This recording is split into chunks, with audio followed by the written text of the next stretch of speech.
Seperti yang saya sering cerita kalau ngaji, ngatur kiai itu dosa.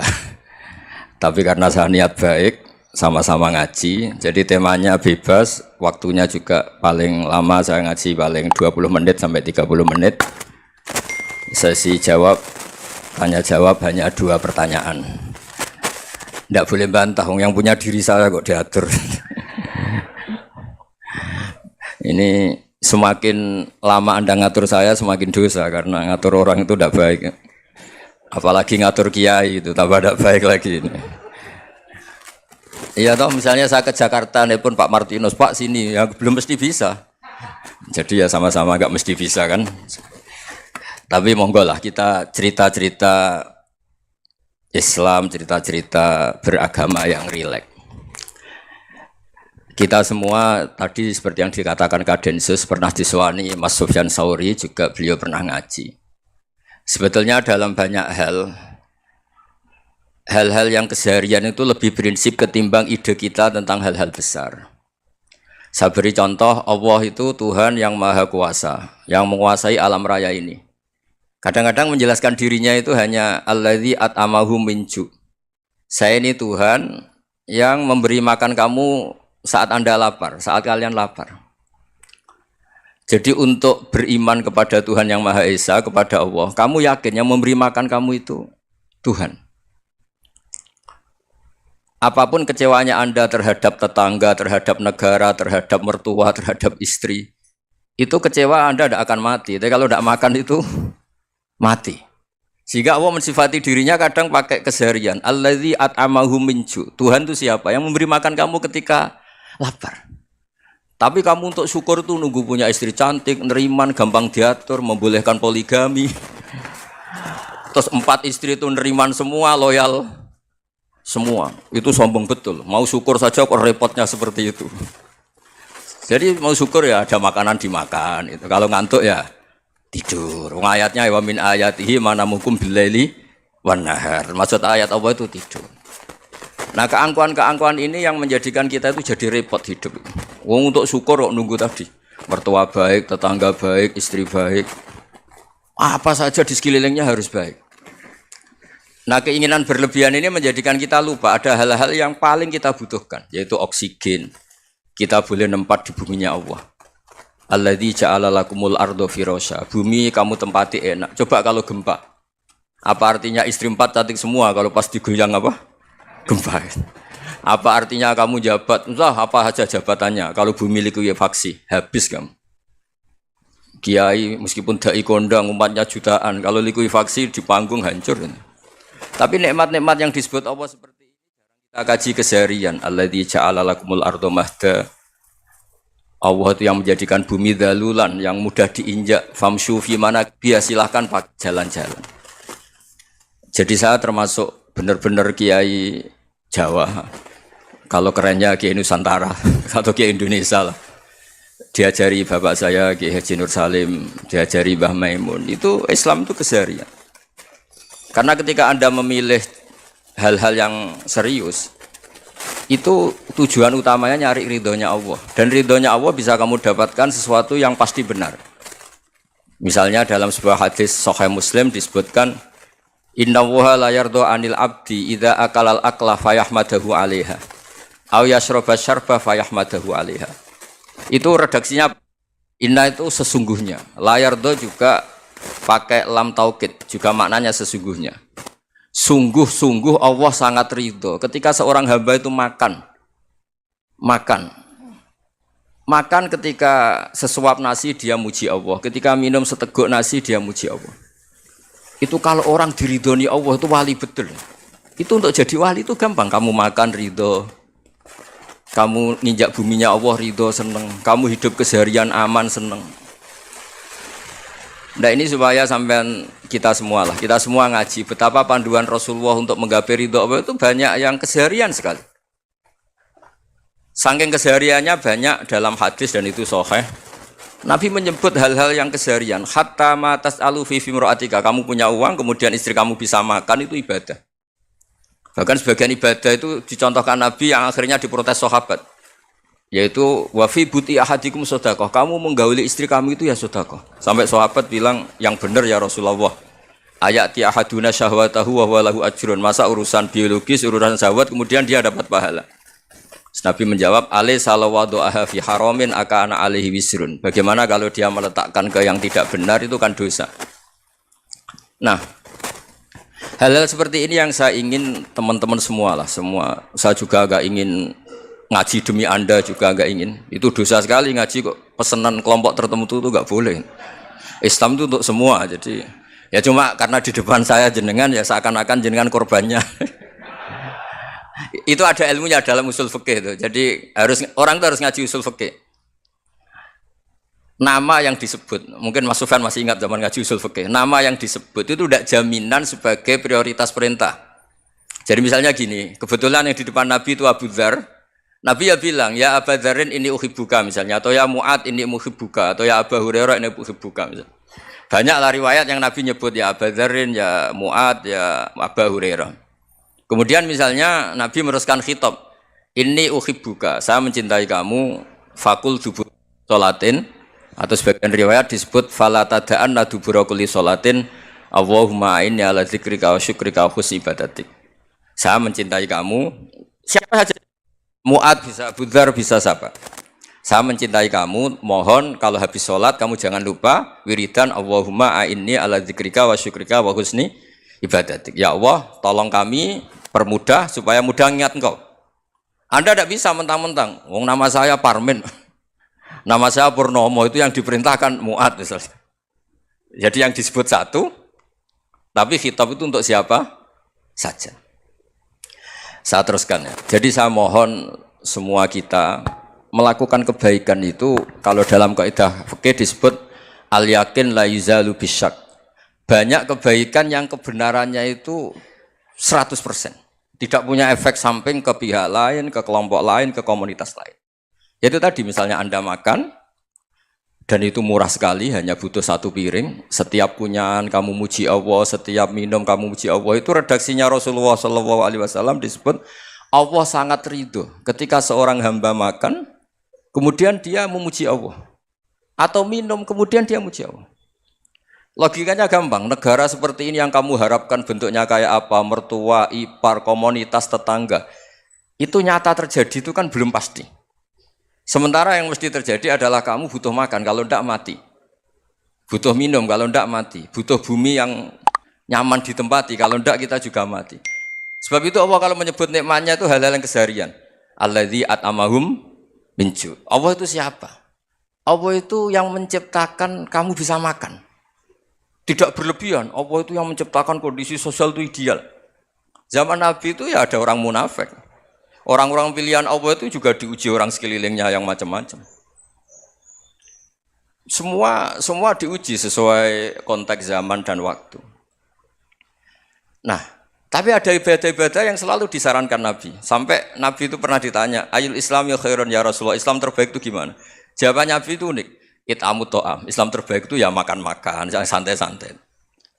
Ketika Allah menyebut beberapa kebaikan, falak tahamal aqobah, wa ma adrokan apa? Mal aqobah. Terusannya apa? Fakku rokobah. Terusannya apa? Au it'amun fi yaumin di masubah. Ya itu acara makan-makan itu juga Islam. Kenapa? Ya bayangkan kalau tidak ada makanan, kita mati kan? Kondisi sosial tidak ideal itu Anda masih gak apa-apa. Tapi kalau Anda tidak makan, Anda tidak minum, kamu punya istri cerewet masih bisa hidup, punya mertua cerewet masih bisa hidup. Tapi kalau tidak makan bisa mati. Berarti penting mana istri sama makan? Penting mana? Makan. Semoga istri Anda dengar, nanti kamu disuruh makan tapi pulang deh. Itu kalau dibahasakan makan masih memahami. Penting mana nasi satu piring dengan istri. Nggak ada nasi mati, nggak ada istri belum mati. Penting mana? Gak berani jawab kan? Nah, ternyata Anda ada garang kan di depan istri. Jadi saya mohonlah, mungkin Mas Sufyan Sauri tadi yang bisa bantulah. Teman-teman tuh ngaji yang keseharian saja.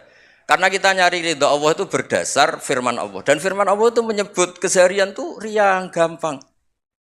Yaitu tadi misalnya wa min ayatihi manamukum bil laili Benar. Termasuk ayat-ayat Allah itu kamu tidur. Maka dulu itu ada guyonan, ada tokoh Mu'tazilah, kelompok dalam Islam yang berpikir manusia itu bisa menentukan ikhtiarnya sendiri. Karena saya bisa duduk, duduk, ingin berdiri, berdiri. Karena kelompok ini nggak terima kalau semua kehendak Allah, nanti bagaimana kalau semua kehendak Allah kok ada hisab, ya ada sanksi. Lucunya itu, dia akhirnya, ini cerita ya, mencintai seorang perempuan, cantik sekali. Dan itu dia menjadi ahli sunnah itu oleh hal-hal yang sepele. Karena istrinya cantik, ya namanya suami istri itu hubungan intim. Terus ditanya, Mas, masih ingin lagi? Masih. Silahkan diulang lagi. Wah ya tidak bisa. Katanya manusia bisa menentukan yang diinginkan. Itu tobat itu. Itu nggak bisa ditobatkan Mas Sufyan Ats-Tsauri. Orang cantik yang mudah nobatkan orang itu orang cantik. Segampang itu. Akhirnya kita tahu, makanya kalau dalam kitab Hikam itu disebut al-aqil mayyakul madza yaf'alu wa hubi wal ghafil mayyakul madza af'al. Orang yang punya akal karena sadar ini wilayah Allah, semua milik Tuhan. Itu dia tiap hari berpikir, besok Allah akan melakukan apa terhadap dunia ini. Kamu merencanakan suatu mau plesir ternyata gempa. Mau wisata ke Rusia ternyata perang. Kamu tidak pernah tahu apa yang akan terjadi besok. Wa ma tadri nafsum madza taksibu ghadan. Tapi anda semua kita ini sering punya jadwal permanen. Makanya saya kalau diundang siapa saja, sanad takdir. Yang jelas Gus ini acara penting. Ya masih acara penting nak pangeran ngersakno piye? Kok ape dadi pangeran? Kamu kok mau jadi Tuhan? Itu kadang ya kiai. Penting Gus acara ini jenengan harus memastikan bisa. Loh kamu itu yang ngajarin tauhid, sesuatu itu biadillah kok bilang-bilang apa pasti. Kalau maksa terus tak tobatkan loh kamu kata saya itu. Ya kalau gitu Gus bilang insya Allah. Wah itu hati saya, fisik saya, roh saya sudah bilang insya Allah. Tidak usah kamu latih kata saya. Nah hal-hal tauhid keseharian itu gampang sebetulnya. Wal ghafil yaqulu madza af'al. Tapi orang yang lupa Allah dia setiap hari bilang besok apa? Kita bisa melakukan apa? Seakan-akan dia itu aktor, dia penting, dia subjek permanen, dia. Padahal kita ini hanya objek kehendak Allah Subhanahu wa taala. Karena kita yakin sesuatu yang terjadi di alam raya ini kita tidak bisa apa-apa. Makanya saya sering ngaji, sering bilang saya, ketika Anda mensifati Allah, Dia yang menghidupkan. Sudah itu tanamkan, sehingga ketika kita mati, santai saja. Kenapa santai? Allah punya cara menghidupkan kita. Zaman kita hidup juga gak tahu caranya ngelola jantung, ngelola paru-paru. Kamu juga gak tahu ngelola oksigen yang tidak beracun, tidak mengandung polusi. Tahu-tahu hidup. Gak ingin tua ya tahu-tahu tua, gak ingin mati tahu-tahu mati. Selama ini kita hidup juga gak tahu apa sebetulnya. Hanya gaya tok, punya jadwal, punya planning. Kalau kamu bisa menentukan pilihan Anda, pasti Anda istrinya cantik, 4 neriman semua, kona'ah semua. Nyatanya enggak kan? Ada 1 jelek, cerewet. Wah itu kan, nyatanya enggak bisa apa-apa Anda kan? Dan kamu bawa mati lagi. Nah, itu kan. Istri Anda juga gitu, punya keinginan, punya suami yang ganteng, yang jabat, yang neriman, yang enggak poligami. Ya tidak kesampaian juga. Kalau kita ngitung tingkat kegagalan kita itu gagal terus. Ya kan? Nah, terus ingat Allah. Madza yaf'alu wa bi. Orang yang punya akal selalu berpikir Allah itu menghendaki apa terhadap saya. Loh sama-sama orang itu. Ngelihat orang yang serius, itu kata Anda itu pemikir berat, serius, senang punya tokoh yang merengut karena kamu anggap serius. Tapi sebagian orang anggap orang yang serius itu wong merengut, wong masam, wong muka kok ditekuk. Jadi sama itu hati ya muqallibal qulub tsabbit qalbi ala dini, karena kita enggak tahu cara berpikir kita tentang orang lain, tentang sekeliling kita. Misalnya kita orang baik yang jenis ngrumat fakir miskin, ada orang bangun masjid mewah itu janggal. Apa artinya masjid mewah kalau banyak orang kelaparan? Tapi kalau yang jenis pendidikan, apa artinya masjid mewah kalau tidak bisa ngaji? Nanti yang jenis infrastruktur, apa artinya ini kalau semuanya punya sudut pandang yang berbeda-beda. Dan Islam mengapresiasi semua kebaikan. Tapi katakan semua kebaikan itu adalah kehendak Allah Subhanahu wa taala. Karena apapun baik Anda itu pakai fasilitas yang diberikan oleh Allah Subhanahu wa taala. Sehingga ini yang disebut qulillah tsumma darhum fi khawdihim yal'abun. Ya kembali tadi ke tema-tema bahwa keseharian Anda ini sudah Islami. Saat Anda tidak bisa melakukan apa saja, Saya sering ada jenazah, biasanya kalau tetangga meninggal saya sering disuruh ngelepas. Saya bilang orang ini baik, karena sering ngelamun di rumah, sering nganggur di rumah. Ditanya sama anaknya, kenapa Gus nganggur baik? Ya kalau dia nganggur artinya juga gak berbuat sesuatu yang maksiat kan? Ya kan, orang nganggur di rumahnya ya tidak bunuh orang, tidak maling, tidak korupsi, ya namanya nganggur di rumah. Lah cuma istri cara pandang nganggur gak menghasilkan uang gitu. Tapi juga gak menghasilkan kriminal kan. Jadi sebenarnya Islam itu cara, makanya kalau sampai ngaji usul fikih itu ada kitab usul fikih namanya Lubul Usul, itu terkenal sekali di pesantren itu. Itu kalau ngapresiasi keseharian itu luar biasa. Izma min mubahin illa wa yatahaqqaqu bihi tarku haramimma. Karena keseharian yang mubah saat Anda lakukan itu ada kehebatan yang luar biasa, yaitu meninggalkan haram. Makanya dulu banyak orang-orang alim ketemu temannya itu guyon sampai semalaman. Itu biasanya yang semangat Islam, itu kiai kok tidak tahajud, kiai kok tidak witir. Orang yang sedang mapan uangnya banyak, malam itu tidak kelayaban itu sudah luar biasa. Melawan nafsu supaya tidak maksiat itu sudah luar biasa. Supaya lupa guyon sama temannya semalaman sampai subuh. Gejolak-gejolokan ngenang zaman miskin, zaman kuliah gak jelas, zaman apa. Melihatnya jangan tarkut tahajud. Seperti ini meninggalkan tahajud, tapi meninggalnya ini talkul muharramat. Jadi kayak apa hebatnya? Sehingga Imam Ghazali punya riwayat yang agak unik. Hatta takuna ibadatu akhiri hadil ummah iku an-naum. Sehingga suatu saat ibadah terbaik umat ini itu tidur. Itu kan riwayat kontroversi. Ketika Imam Ghazali ditanya, kenapa iya? Kenapa kamu mulai keluar dari rumah itu sudah banyak maksiat? Melihat perempuan yang enggak mahram, melihat fenomena. Tapi kalau kamu tidur itu enggak melihat apa-apa. Tapi juga kamu jangan nganggap tidur itu ibadah betul. Saatnya melakukan fardhu ain malah masih tidur. Tapi itu sudut pandang yang menjadikan kita Islam itu gampang. Jadi saat Anda tidak bisa aktivitas apa-apa, misalnya ada beberapa orang yang lumpuh. Lumpuh itu memang nggak bisa Jumatan, nggak bisa ibadah, tapi dia juga nggak bisa maksiat. Tidur itu memang Anda saat itu tidak bisa tahajud, tidak bisa witir, tapi saat itu ada zina, ada maling, tidak gosipkan orang, tidak bully orang, tidak menanamkan kebencian, tidak hasud. Sehingga tidur menurut Allah Ta'ala wa min ayatihi manamukum billaili apa? Wan-nahar. Karena di tidur itu selain ada unsur istirahat, jaga kestamina, juga ada unsur meninggalkan beberapa keburukan. Nah saya mohon ibadah yang keseharian ini kita jaga. Supaya kita semua baca ayat itu fasih. Fasih itu tertanam di hati. Allah itu siapa? Alladzi at'amahum min ju'i wa amanahum min khauf. Dan Allah kalau cerita di Quran itu anna sababnal ma'a sabba tsumma syaqaqnal ardha wa syaqqa fa ambatna fiha habba wa inaba wa qadba wa zaituna wa nakhla wa hada'iqa hulba. Kamu tahu saya ini siapa kata Allah? Saya ini adalah Tuhan yang menurunkan air, kemudian ada tanaman banyak. Habba wa inaba wa qadba, ada zaitun, ada tin, kalau orang Jawa mungkin ada tela, ada padi, ada mangga, ada pisang. Sudah. Wa inaba wa zaituna wa nakhla wa hada'iqa hulba, ada perkebunan yang lebat. Tujuannya apa? Mata Allahkum, silahkan kamu pakai, kamu nikmati. Tapi karena kadang kita ini punya ide-ide besar. Tadi untuk syukur saja nunggu punya istri riman, rumah baik, tetangga baik, komunitas baik, semuanya baik baru syukur.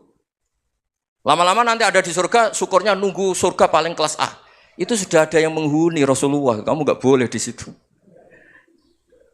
Masa untuk syukur saja? Repotnya Masya Allah. Jadi mohonlah Quran yang kalau Anda hafalkan juz sama itu kan ada ayat-ayat yang kayak tadi. Ya, fal yang dzuril insanu ila ta'ami. Coba lihat apa yang kamu makan ya? Dari mana? Dan untuk mempertahankan hidup kamu keseharian. Jadi jangan kira ibadah itu harus membentuk komunitas yang versi Anda. Ibadah itu harus yang hal yang mulu-mulu. Kesehariannya Anda alami. Loh ini saya tidak bikin-bikin. Saya ngaji bukan karena berdasar pesanan. Itu ayat yang saya baca kan betul ada ayatnya kan. Fal yang dzuril insanu ila ta'ami. Anna sababnal ma'a sabba tsumma syaqaqnal arda syaqqa fa ambasna fiha habba wa inaba wa qadba wa zaituna wa nakhla wa hada'iqa ghulba. Terusannya apa? Mata'al lakum, silakan kamu nikmati. Mata itu silakan kamu nikmati. Ya kayak sampean dikasih hidangan ya makan. Ya sudah makan, habis makan ya minum, habis itu ngantuk ya tidur. Ya sudah normal-normal saja.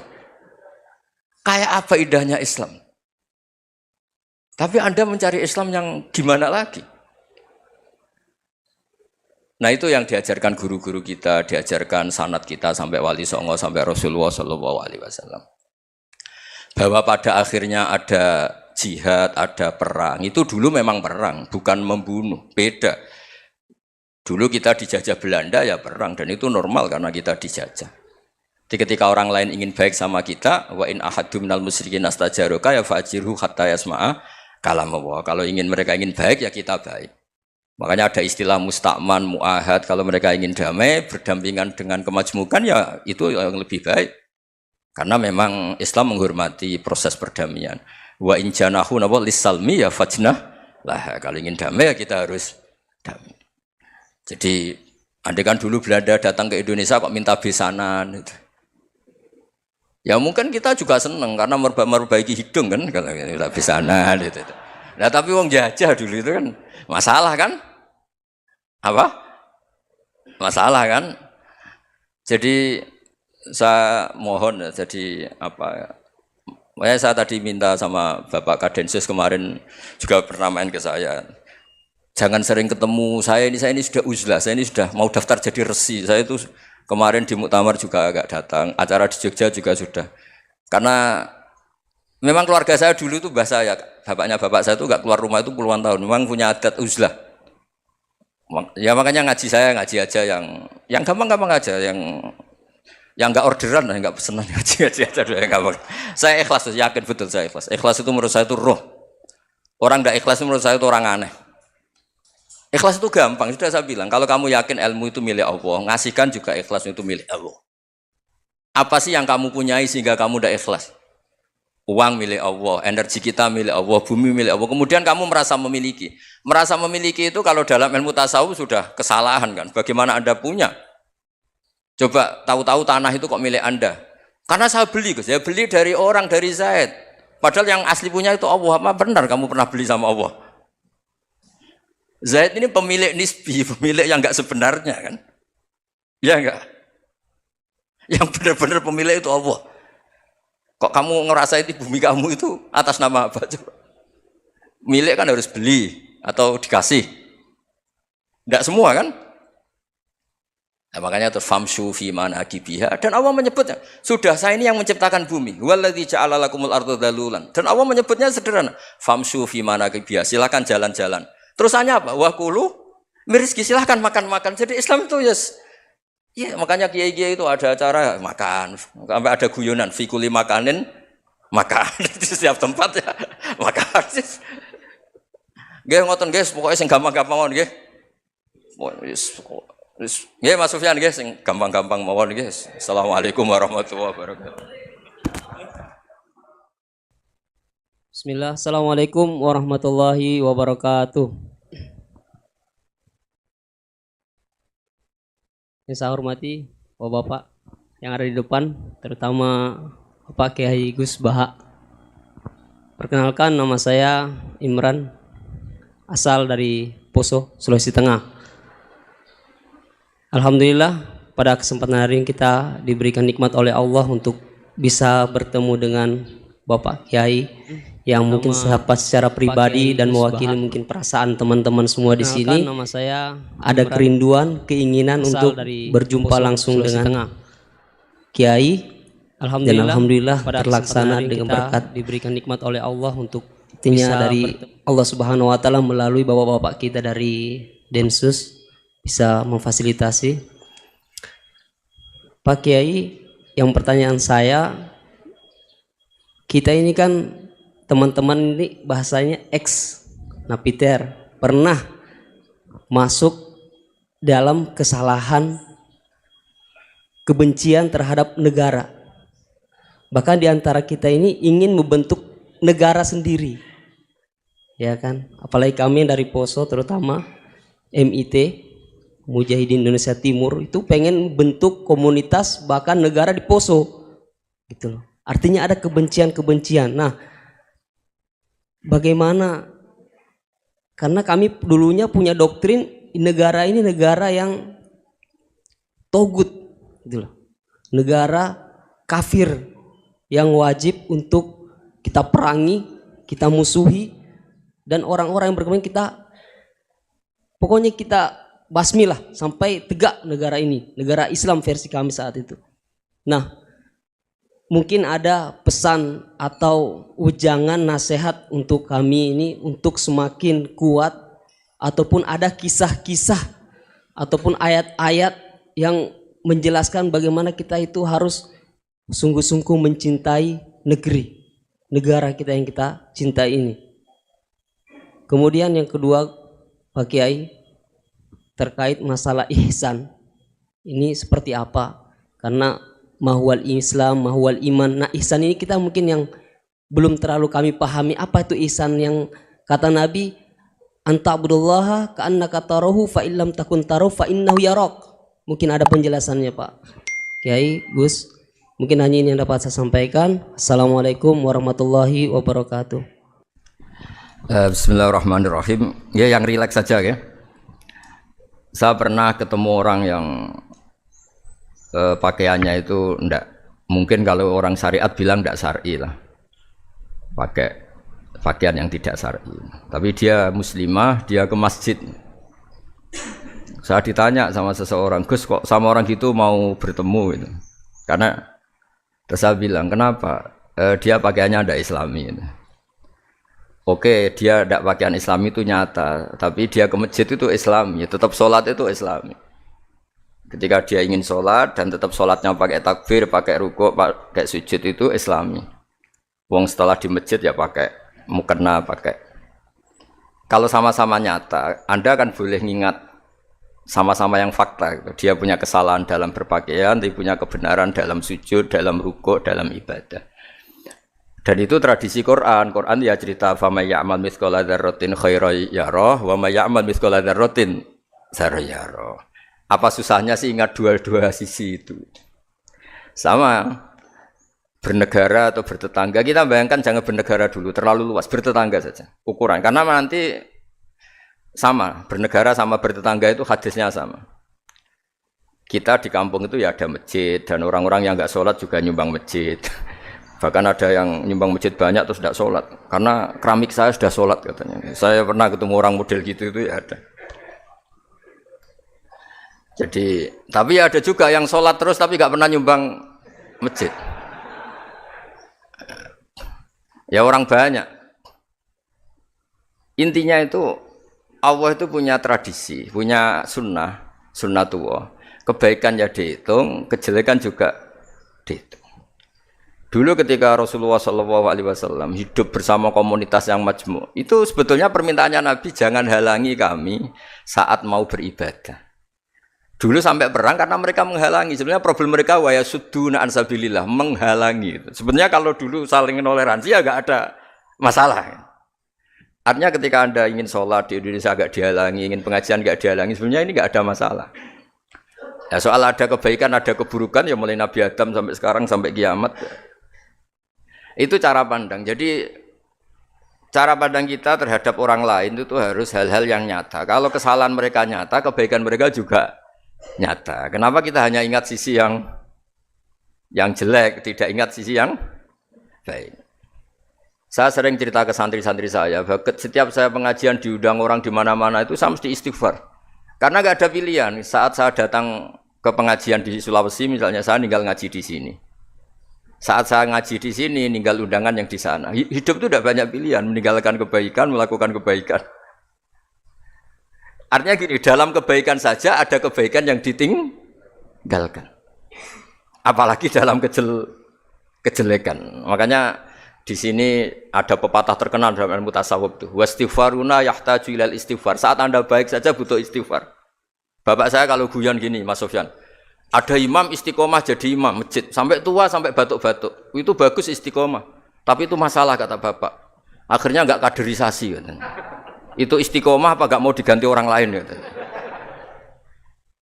Ada kiai dai di mana-mana. Itu mesti orang muji, "Oh, itu dai di mana-mana, laris enggak pernah di rumah." Pondoknya pasti bubar itu karena ditinggal. Jadi kebaikan seperti ada orang sering sowan kiai. Wah, itu malah lebih masalah lagi kan. Kadang kiainya pas istirahat, yang disalamkan template uang jatah susu anaknya. Hari itu waya tagihan malah lari sowan kiai. Jadi harusnya di rumah ada fardu ain tagihan listrik entah apa. Jadi makanya di hikam itu terkenal kata-kata manusia itu siapa? Manusia itu mangkanat mahasinuhu masawiya fakih falatakunu masawihi masawiya. Manusia itu orang ketika baik saja salah, apalagi pas salah. Coba saya misalnya pidato begini, di atas panggung saya orang alim pidato nasihati orang. Di saat yang sama seperti yang tanya Mas Wildan tadi, ada agak sopannya. Di situ ada mungkin orang yang lebih sepuh timbang saya. Masa lebih muda kok di atas? Yang di bawah lebih tua. Ada tidak sopannya? Mau nggak pidato disuruh, mau di atas disuruh, nggak sopan sama yang. Tapi misalnya yang paling sepuh pidato nggak pernah ngaji kok pidato terus gimana? Artinya ketika kita baik saja ada salahnya, apalagi pas salah. Sebab itu ajaran Rasulullah itu suruh berdoa Rabbana dzolamna anfusana. Sebelum minta itu merasa ya Allah kita ini mendolimi diri kita sendiri. Karena dalam pilihan-pilihan itu pasti ada salahnya. Coba misalnya Anda bangun masjid habis 2 miliar. Yang harusnya 1 miliar sudah jadi. Terus nanti suatu saat ketemu Allah ditanya. Itu ada orang miskin, fakir miskin, yatim. Andai kan kamu sumbang 1 miliar itu sejahtera semua. Gara-gara kamu bangun masjid terlalu mewah. Ya tapi kadang-kadang orang kebaikannya itu orientasinya bangun masjid, gak tertarik nyumbang fakir. Saat itu cara berpikir gitu mau apa? Tapi kalau dia mau luhur manusia terbaik karena bangun masjid 2 miliar, coba diaudit secara kepentingan syar'i. Penting mana dengan ngasih makan fakir miskin? Penting mana dengan menikahkan janda misalnya? Penting mana dengan pendidikan? Apa artinya masjid mewah orang nggak tahu halal haram, nggak tahu najis, nggak tahu cara sesuci, nggak tahu cara adzan yang benar? Terus penting mana untuk beli kitab sama dipakai masjid? Apa artinya beli kitab apa tapi nggak makan? Penting mana makan sama beli kitab? Ada auditnya. Makanya manusia itu ketika baik pun disuruh istighfar. Apalagi ketika salah. Nah dengan perasaan seperti itu kebencian pada orang lain luluh. Karena potensi baik pada orang lain ternyata tinggi. Dan potensi salah ke kita juga tinggi. Nah dilatih gitu, jadi di Ihya itu ada kitab tawadhu. Kitab tawadhu itu dilatih, ketemu orang tua. Huwa aksaru ibadatan, dia mesti ibadahnya lebih banyak karena lebih tua timbang saya. Pasti sholatnya lebih lama timbang saya. Ketika Anda sudah tua melihat anak-anak, huwa aqallu minni maksiatan, mesti maksiatnya tidak banyak karena masih kecil. Terus ketika melihat orang fasik maksiat, la'allahu yatubu alaih, fa innallaha tawwabur rahim. Mungkin Allah memberi tobat, bisa saja. Umar itu ingin bunuh Nabi, tapi Allah memberi tobat. Yang sowan kiai saja tidak mesti dapat tobat. Umar ingin bunuh Nabi, tapi Allah memberi tobat. Akhirnya ya tobat jadi Islam yang baik. Dalam sejarah Wali Songo, Kalijogo sowan Sunan Bonang itu ingin garong, tapi malah jadi muridnya jadi wali. Kalau Allah sudah menghendaki tidak ada ya. Perang Uhud orang Islam kalah itu karena panglimanya siapa? Khalid bin Walid. Tapi dia malah yang dapat hidayah. Nah sama orang yang sekarang Anda benci bisa saja Allah merencanakan ada apa? Hidayah di situ. Dan kita yang merasa benar jangan saja ada rencana Allah bikin kita su'ul khotimah na'udzubillah min dzalik, kan tidak pernah tahu. Nah, dari tidak pernah tahu itu orang diusahakan tawadhu. Wa ma adri ma yuf'alu bi wala bikum, kita tidak pernah tahu. Makanya meskipun saya ini kiai terus kata orang banyak itu ketok. Kalau istighfar ya nangis betul ya. Cuma kan nggak perlu di depan umum. Nanti ada penampilan kan ribet kan nanti. Sudah nangis, gak ikhlas, gak mutu. Ya gitu ya. Yang Mas Wildan tadi, apa pertanyaannya? Diulang. Selain masalah akhlak tadi. Tentang bagaimana cara kita bersaudara tanpa memandang kepentingan duniawi. Nah, ya makanya tadi saya bilang, bernegara itu pakai hadis. Misalnya Nabi pernah ngendikan, kamu itu punya 3 tetangga. Yang satu punya 3 hak. Yaitu dia tetangga kamu, dia seagama kamu, dia sesaudara kamu. Jadi ada 3 hubungan, seagama, sesaudara, dan tadi apa? Dia tetangga kamu, dia seagama dengan kamu, dia masih kerabat kamu. Terus ada tetangga yang punya 2 hak, yaitu dia tetanggamu, seagama dengan kamu, tapi tidak sekeluarga dengan kamu. Terus ada tetangga yang punya 1 hak, dia ada keluarga kamu, dia ada seagama dengan kamu, tapi tetap punya hak karena itu tetangga kamu. Dan itu kata Nabi semuanya berhak kamu baikin karena ada hakul jar. Makanya dulu doa ada bil kubri itu ceritanya sederhana. Ada seorang perempuan Yahudi ya, sowan Sayyidah Aisyah. Kalau sowan ya dikasih uang sama Sayyidah Aisyah. Padahal Yahudi ya. Ketika dikasih uang, terus si Yahudi tadi, semoga engkau diselamatkan dari siksa kubur. Zaman itu Sayyidah Aisyah belum dengar hadis tentang siksa kubur. Setelah Rasulullah datang, saya tadi diminta didoain, ya saya terima karena saya nggak percaya. Terus Nabi ngendikan itu benar adanya siksa kubur. Ketika komunitas Yahudi di Madinah itu puasa Asyura, Nabi coba tanyakan mereka, kenapa puasa Asyura? Padahal orang Yahudi. Oh, terus setelah ditanya, Yaumun najjawahu fihi Musa, itu hari di mana Allah menyelamatkan Nabi Musa, kata orang Yahudi.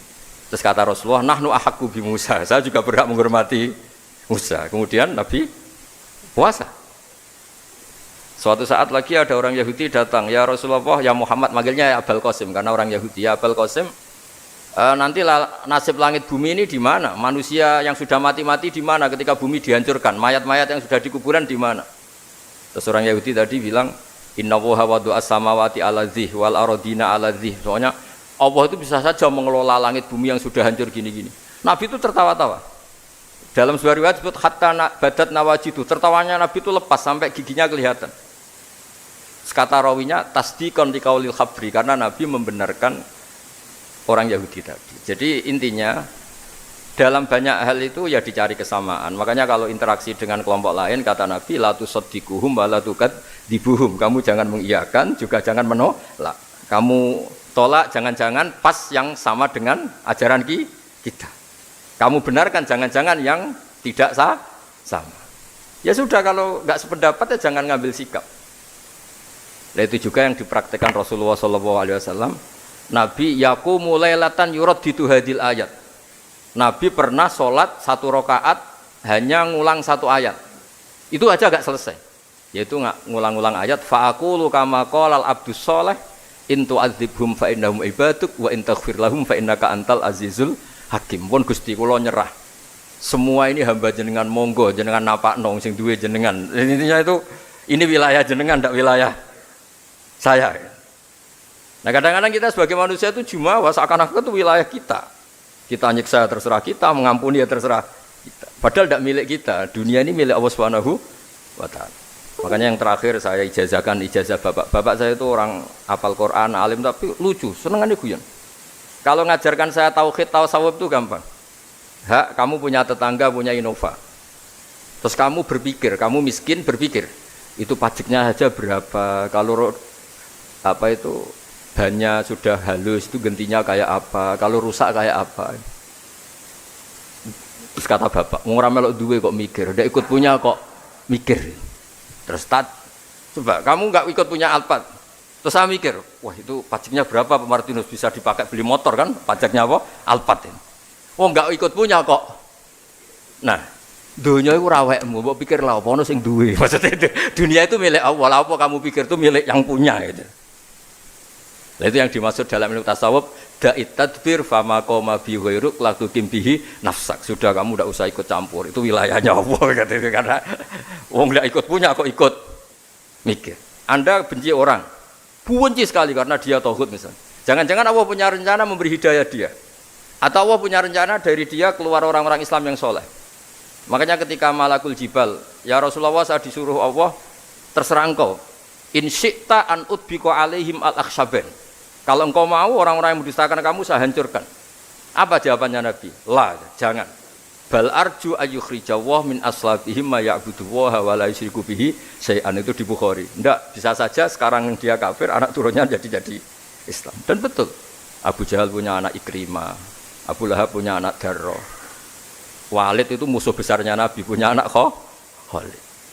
Ya sudahlah, kita selalu berharap bahwa ini wilayahnya Allah. Sudah, kita berharap agama ini bagi yang selalu punya harapan. Limangkan yarjuwah, orang yang selalu punya harapan.